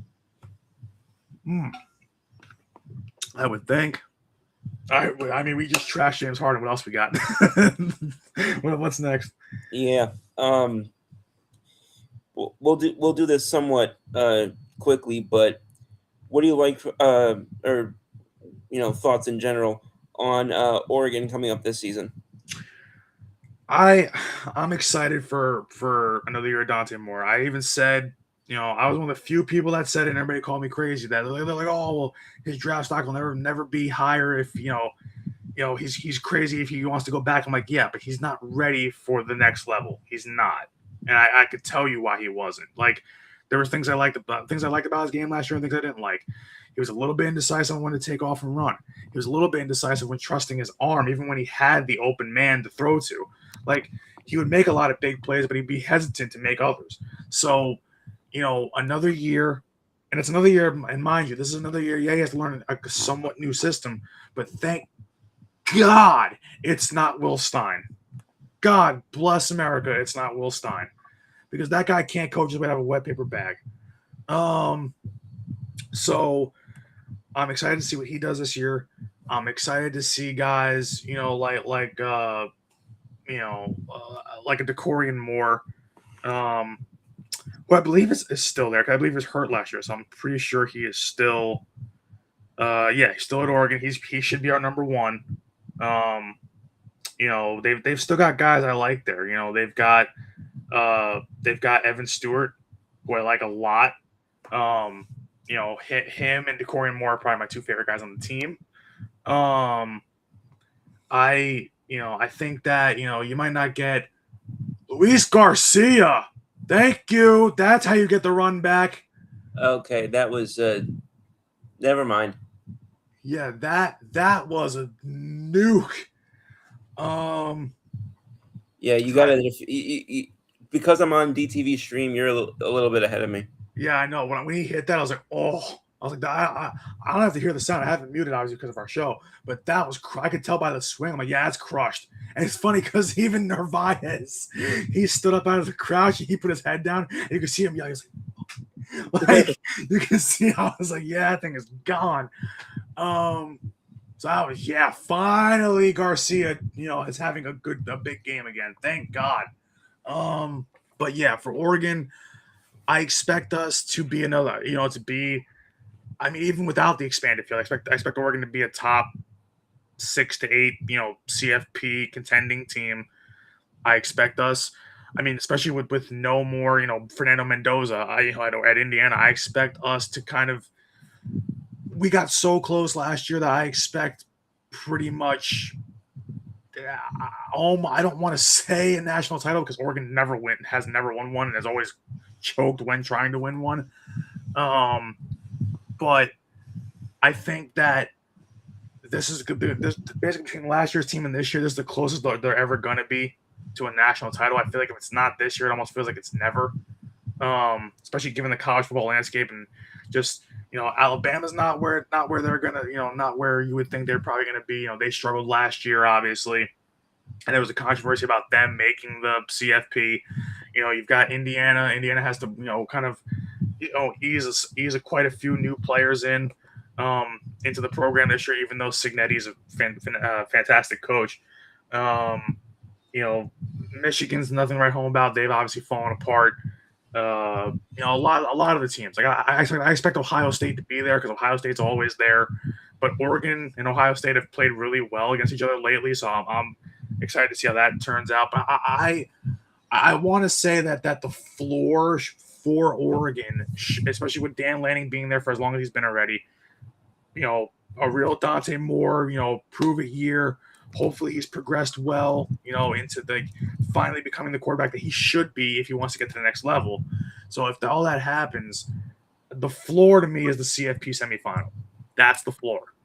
And the ceiling is obviously winning the whole thing. So, I'm excited to see what happens this year. And I'm excited to kind of finally get back into football mode in general again, but especially for the Ducks, because obviously they come on a couple weeks obviously before our Eagles do. So I'm excited for that.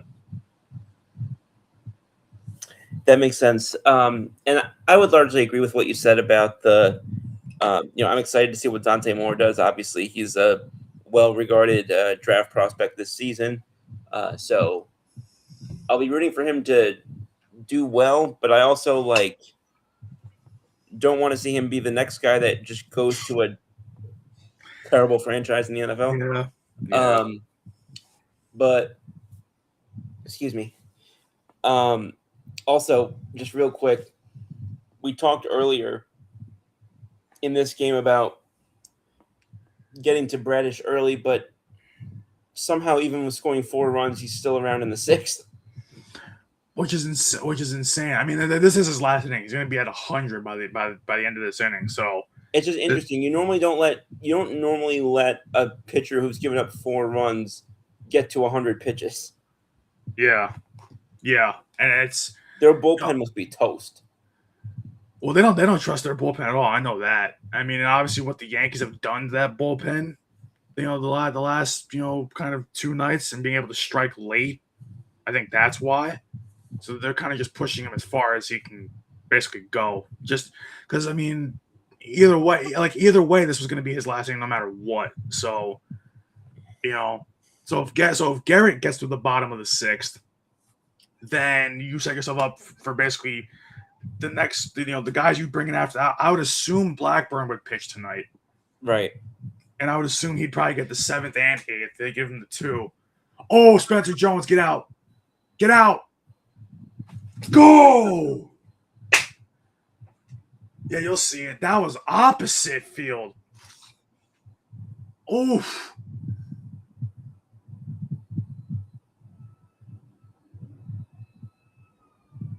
Very nice. Yeah, so that's all right. I'm feeling a little more like breathing room tonight. Thank God now.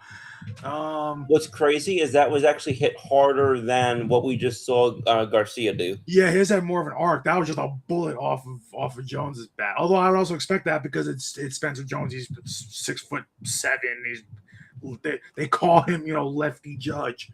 So yeah, but it was only by like less than 1 mph. But it was just amazing to me to see it. Yeah, Jones knew he got it too because the swing, you could see on the swing he knew it. Oh, that fan almost made a great catch though. I freaking can't stand watching the number 78 on a baseball jersey. I mean, listen, we said that about Aaron Judge at 99 when he first. No, I did not. I did not have that dislike. 78 looks so weird. I know a lot of people did. I know a lot of people didn't like the. Well, Judge wasn't even supposed to be 99. Yeah, no, I know that, but it's like it's just when you give guys big numbers like that, like non-pitcher numbers, and you go higher and higher, those are guys you don't expect to be around. So it's good to see that that these guys are kind of making it their own. I mean, I think Lombard. I know Lombard might want to change it. I've heard that, but I think listen, as long as you keep balling out 96, make 96 your thing. I always forget that he's 96 because he just doesn't look. It doesn't look right. Yeah, it doesn't look right. And 96 doesn't look right. But I mean, listen. I mean, if he wants to change it, go ahead. But I like that. I like when guys are given just a random number and they make it their own. Yeah, exactly. Put your stamp on it. Yeah. So we'll see. All right. Yeah, going back to college football, just Alabama real quick. Obviously, unlike Oregon, they're dealing with a transition at quarterback because they just saw, for the 2nd year in a row, they saw a quarterback go to the pros. 2 years ago, it was Jalen Milroe. And this year it was, Ty Simpson. So now both of those guys have gone and they're turning it over at quarterback to, as I have the annoying hiccups. So I hope that wasn't too loud. But turning it over to some combination of Keelan Russell and Alston Mack. Likely to be Keelan Russell, I would say. But DeBoer said as recently as today that he could go with either one. I'd be surprised if it weren't Keelan Russell, just based on his pedigree. But again, I agree with the fact that I think that either one could win you games at this level. I agree with what you said about the fact that they are. I think it'd be unrealistic to say, based on the fact that they're in this QB situation, that what was that? That's fine. Austin Wells has had a decent game tonight. I'm fine with that. No, I know. I was just like, I don't know. it was just weird. It was literally just weird to watch. It wasn't even that I had a problem with it. It was just weird to watch. But I agree that Alabama is probably not going to be the class of the, the going to the championship and whatnot this year. I expect them. I wouldn't be surprised if they still made the CFP and maybe still won at least a game there, but especially with the expansion. But I do think it'll be a little while before Coach DeBoer has them winning championships. Yeah, I will say the one guy I'm excited for us, and I said it last year when he was a true freshman. I'm going to say it again. I think he's already one of the best corners in college, and it's Brandon Finney Jr. Because my God, for a true freshman, he had all the intangibles last year of a true shutdown corner. I've never seen a guy that kind of skill set.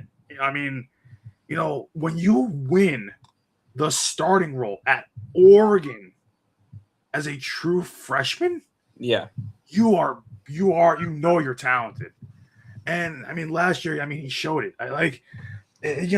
Against Indiana, he almost won that game until Indiana pulled away late. He almost won that game for Oregon single-handedly. Right. And I had to look it up. I was just curious, but I remember that game against Indiana. He went off. It was just his sixth game because that's when we were coming in, I think, at 5-0. Sixth career game. He had 4 tackles in that game, 2 pass deflections, and a pick, which was a pick 6. So, I mean, he was great. I mean, last year, first year, obviously, coming into college, second team All Big Ten. To me, he should have been first team. That's how good he really was. If you watched enough of Oregon last year, he was phenomenal defensively. He's a guy that I believe once he graduates college, that he'll be I think he'll be a top 15 pick in the NFL draft. I think that he's got the intangibles. He's so smart. His instincts are so quick. He's got the speed. He's got man, if anything were ever to happen, God forbid to Q and our guys we got there now, right there. There's your solution right there in a few years. So, I love watching that kid play, but, Giants they need to get by Dallas first. Yeah, we figure that the Giants won't make the playoffs. I think it would take a real success story, and they would really have to gel. I think early on, earlier than what we would expect, for them to kind of get on their horse and make a playoff push. But yeah, the Giants got to get by Dallas. They got to get by us too. So. They're gonna get past Washington, I think, just because we've highlighted why Washington's just not, what they should be with Jaden Daniels right now. They should be better, but they're not trying to get better. So there's that. But leave it up to Josh Harris to ruin another sports franchise. Oh, yeah. So I had to, man. I had to. Yeah. But hey, we'll see. Yeah, I think if you're talking to me about, and this may sound a little bit chalky, but I genuinely believe it. If you're asking me on Alabama, the guy that I'm most excited to watch this year, it's got to be Keelan Russell. You're going as a former 5-star recruit, number 1 out of Texas. He's going to be coming in. He's 19 years old. He's going to be having I would just say so many eyes on him. His comp, according to 247 Sports, of course, Jaden Daniels. He was projected as a first rounder when this was done back in 2024. I would say that still very much is the expectation. I'm just really excited to see what he does. Last year, didn't play a ton for obvious reasons. But if they give him the opportunity to turn loose this year, I think that there's a lot of excitement to be had with a two-way quarterback like that. You know what I need to see a lot out of this year, and if you guys are going to be successful, even come CFP time, you guys definitely need to see more, especially now that he's a little bit older. you need to see more out of Ryan Williams. Yeah. Because it's just that we can't keep saying like this guy has all this talent, but it's like it just feels like he's not putting it together. So it's he's coming off of a down year. He really didn't get any better. So Right. He's got to be somebody where it's like I feel like this year if they're going to succeed, he needs to do something crazy and put up that because last year was 689 with 4 TDs. The year before was 865 with 8. But you're a junior now. You're a little bit older now. You got to start making your name in terms of draft cases. You got to start making your name like right now. Like it has to happen now. So if he's going to do anything, or if Alabama's going to do anything offensively, he's got to be a guy that is going to get you like something like 1,200, 1,100, 1,200 yards and like 7 TDs. It's got to be something around that. That was one have an impact. Not to cut you off, that was one ugly ass swing by Basayo just then. Oh yeah. Cole basically gave him the sword there. Oh. Yeah, and then Cole was setting up for that away. And it's great because that wasn't even a great pitch. That ball started high in a way, kind of the whole way, but it had that Which one is blowing up about the fact that Mendoza threw a pick six? Yeah, I gotta turn that game on, but I'm not. I couldn't give the hair off of a rat's behind. Yeah. My grandfather was excited to watch him play, and I'm like, it's preseason. I'm like, he's not playing against anybody that good. So I don't feel like I learned anything about you in a preseason game. Yeah. Unless you're running with unless some teams are still putting out their ones and you're like a guy coming into the league and you're running with the ones, then I want to see what you do. But still, I mean, there's a good chance you're either going up against a 2 or a 3. Yeah, that's still true too. I don't know. It just I'm not wild about it, but I very much agree with you about Ryan Williams. I think that obviously we saw at their best he was a key part of what they were doing, but he's a good X factor for them because a lot of times the team really did go as he went in a lot of ways, at least on that side of the ball. And I think that what the flip? And I think that there's a sorry, we're kind of live reacting to this game at the same time. Yeah. But real quick. Oh yeah, I see that. Yeah, 2 questions. We may have missed the timing on this one, but Philly Mike OG on YouTube says help on the clock at 7 in a 12-man full PPR Superflex $1,000 family and friends league. The first help that I would like to offer or ask about is why is your family and friends league $1,000? Yeah, you gotta throw around some serious cash there. Yeah. 1 to 6 was Allen. That's actually who I took my first pick. Lamar, Burrow, Gibbs. I mean, I guess that's Bijan Robinson and Chase. Full PPR. I mean, I would usually go running back first, so I would still say you kind of can't go wrong with Derrick Henry. Only one wide receiver off the board there. I'm tempted to tell you to take the hell's his name?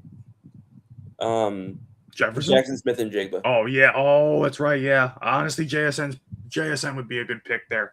I think you can't go wrong because I'm also somebody where running backs go because there's not so many great ones. So I always like to go running back first because there's always gonna be a wide receiver there in the next. I would agree. It's just if you're. I also look at only one running back, or I'm sorry, only one wide receiver gone versus was it 2 or 3 running backs gone? I couldn't tell. 2. Oh, Garrett got him. Thank God. Oh, please get there, Jones. Get there. Nice. Jeez. Jones had to run a long way to get that, but he got it. Good job, Garrett. What was that with Jones just then? He just hopped. Yeah, I know. I don't know. That was a little funky, but they got the job done. Yes, he did. I wonder if they try to steal an out with Cole, like at least one out in the 7th with Cole, given how the bullpen is sitting. Well, he pitched better in the 6th than he did in the 5th. Yeah, I wonder, but he's still getting hit kind of hard. Maybe like one batter. I'd give him one batter, see if he gets the out, but that's about it, I think. Ow, my fingers. I like the fact that it's full PPR. Thank God you're playing fantasy the right way. Thank God. Yeah, you were not a fan of my. No, you have the most ass backwards fantasy league I've ever seen in my life. I've never, good Lord, man, I've never seen anybody play by the rules you guys play by. That's insane. Neither have I. Oh, well, I told you this part, right? You couldn't trade in that league until a couple years ago. It's like, I don't understand. The first like 3 or 4 years I was in that league, there were no trades. Oh my God, bro. I can't. I can't. So funny. All right. So let me see.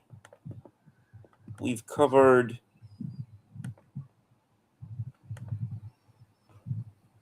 Let's see. We did the talked about the Harden thing, talked about fantasy, talked about the international NFL games. Anything jump out to you on those?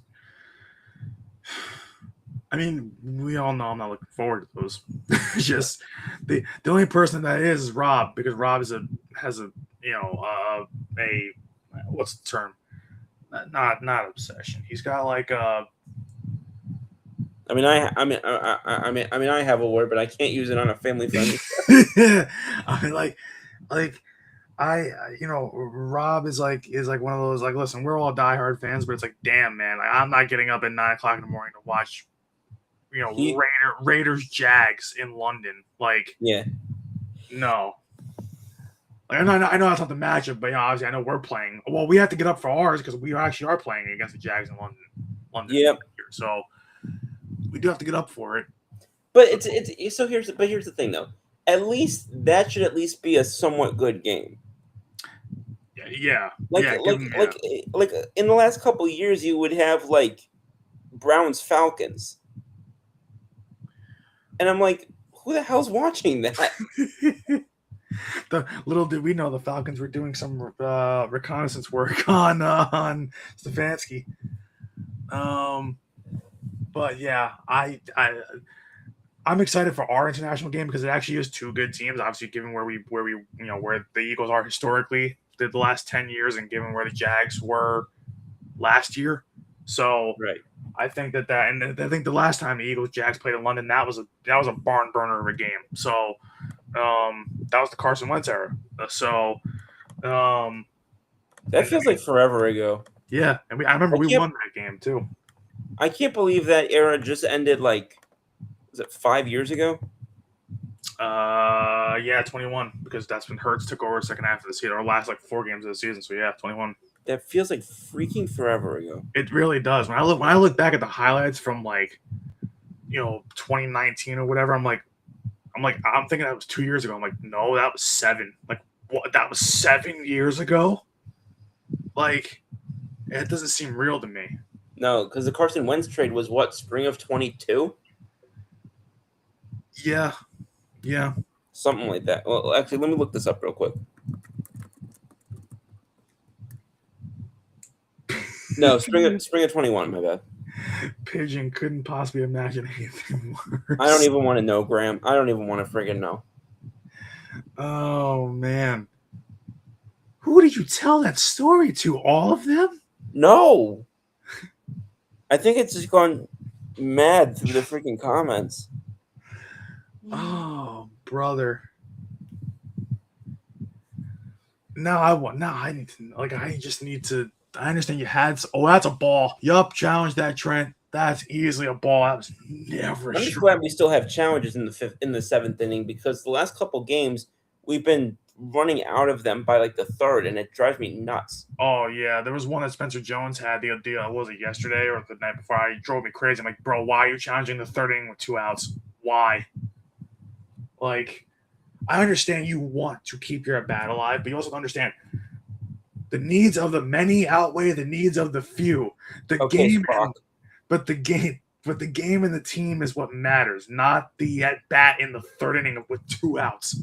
Like, I think sometimes managers. I think sometimes players forget that you lose the challenge if you lose the challenge. Like, you know what I'm saying? Yeah, yeah.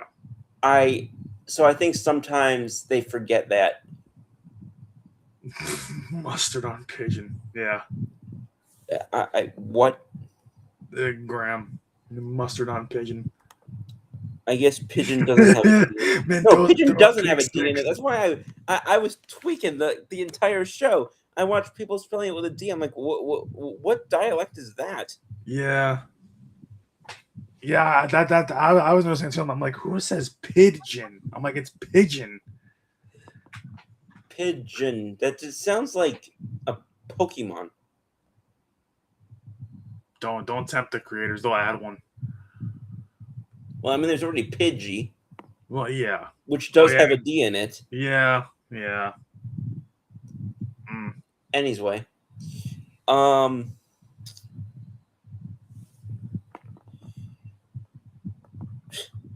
I was wondering why Grim was so happy he threw a pick six, but I guess it's because he's a Broncos fan. Oh, Trent. That's a. I mean, it's just we're up 5-1. I'm not gonna kill him for it, but that's a bad at bat. I swung at ball 4 like 3 times out of bed. That's fine. Pigeonado. Yeah, I think that's an evolution of Pidgey.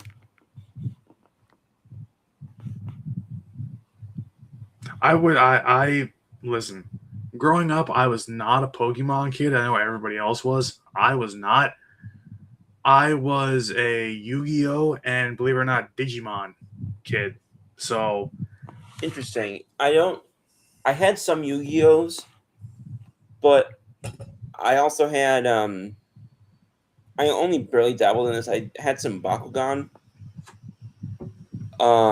yeah, Pokemon was probably my big thing. Computer games, I played Toontown. I played Club Penguin. mm. I had Webkins. Um, what else? He says he's more of one now than he was. Oh, because he plays Pokemon Go. I don't know what keeps happening, but like I had Pokemon Go, and then it got deleted somehow. I think it's because whenever I get new phones, because like I get like what do you call them? If I have to get it replaced through like insurance or whatnot, and I think it's just something I forget to download. He says Yu-Gi-Oh and Beyblade, Beyblade, Beyblade, yeah. Beyblade Bay, over. you've seen Beyblade. It's like they're literally plastic discs, and you have like a ripcord, and you basically battle other people with your Beyblade. Oh, okay, then yeah, I've probably seen that. Yeah, Yeah, Digimon, I'd have to look up. yeah. Digimon was what I liked growing up. I liked it more than Pokemon. What was the difference? I mean, all the shows were roughly the same back in the day, but it was just a matter of preference. But Digimon was just basically digital monsters. Like Pokemon was more like actual. Oh, it's it sounds similar to like what Tamagotchi was. It's yeah, and I mean, I guess kinda. I mean, it's a lot of Japanese culture, so that's Yeah, But like, see, Beyblade was elite because Beyblade, Digimon, Digimon. They can actually talk. That was the thing too. They that's were obviously fancy. and they were obviously Digimon, short for digital monsters. So, like Yeah, I Pokemon, figured that more one out. yeah, Pokemon. That was more of like the trainers had physical Pokemon, but Digimon was more like the digital. They could talk. I liked it more.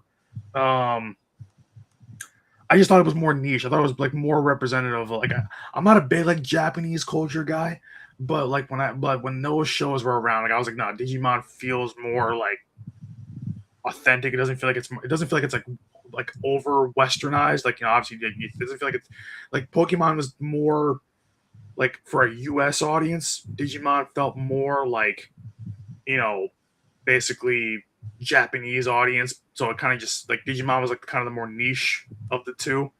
So I liked it more.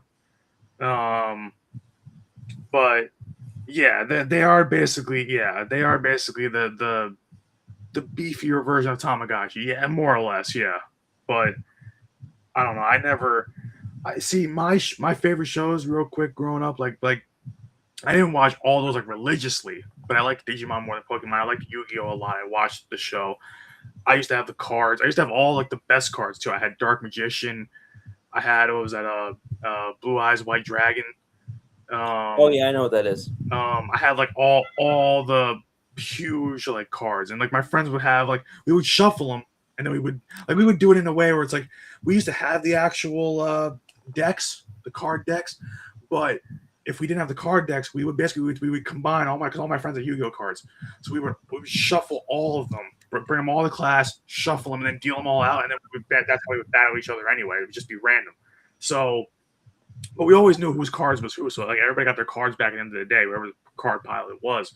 But we that's how we would do it. But um, the coolest thing I think about they just don't make shows like that anymore. Like I know Pokemon's still around, but Digimon's kind of not around anymore. Yu-Gi-Oh. They just came out with a new Digimon PS5 game. Yeah, it's not the same. Like people have just kind of forgotten about it compared to Pokemon. Like um, it's like it's not where it was during its heyday. So it's just a little bit different now. But like I grew up watching like I feel like our generation around us kind of grew up. We were the last generation to grow up with like really good like television, like shows and stuff. Like I said, like Sure. I besides growing up with Yu-Gi-Oh and Pokemon and Digimon and all those shows, like we had Avatar, we had I mean as old like even older ones like Johnny Bravo. We had what is it? Foster's Home for Imaginary Friends, Grim Adventures of Billy and Mandy. Um, there was what else was there? There was also there's some of them are escaping me, but some of them I love. Well, yeah, like Batman Beyond, I loved. Even though that was a little bit before my time, it came out basically when I was born. So it was all the reruns were always on TV when I was little, so I was still able to watch it, even though it was reruns, but it was still. So Batman Beyond, Spider-Man '94, Teenage Mutant Ninja Turtles 2003 was really good. Stuff like that was all really good stuff. So like I feel bad for kids that missed out on it. Put it that way. Like there's kids that will never know what that was like growing up with that. Like I see kids shows nowadays. I'm like, this is all brain rot. Like this is all straight up brain rot. I'm like, there's yeah. See even Patrick with this. I mean, yeah. See Smurfs is old school. So like we used to have it. I don't think it's on TV anymore. I think they got rid of it.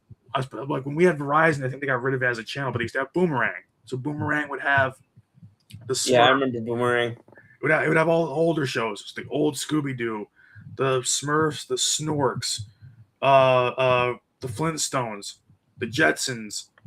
What's a Snork? It was basically like the counterpart to the Smurfs. It was like the alternate. Um, Funny enough, even though you know what's funny, I actually prefer the Snorks to the Smurfs too. Growing up, Wacky Races. There were so many of them. So, I feel like our generation. I mean, not every generation is gonna say this, but I really do feel like ours was the last to have like grown up, kind of well versed in like either pop culture, sports, things like that. Like it doesn't feel the same, I guess, anymore, so to speak. Yeah, Pat. Yeah, basically they're underwater Smurfs. That's what they are. Yeah, I like their theme song too. So I'm not gonna sing it because that's copyright infringement. So Yeah. Sorry, my mom just texted me. yeah. But I think that covered pretty much everything we were going to cover tonight. Not to say that Digimon was on our schedule, but Yeah. No, I know. I didn't expect to. I could keep going about pop culture stuff, like because I know, there's so many things we could talk about there, and I know but I think we almost had basically an FAH show just with this instead. So yeah, we did, and we have FAH tomorrow, right? Yeah. At noon, is it? Noon Eastern. All right, so tune in. I gotta put in my summer playlist for I gotta put that in tonight, so I'm almost done with that. Oh, geez, I have to do that too. Thank you. Yep. All right, well, tune in tomorrow for Football After Hours at noon Eastern Time. And I think Rob will be rejoining us on Wednesday for the No BS with BNS show. Yep. And then, of course, next week, the 27th, episode 127 of What's the Scoop. We ready to sign off? Yeah. All right. See you next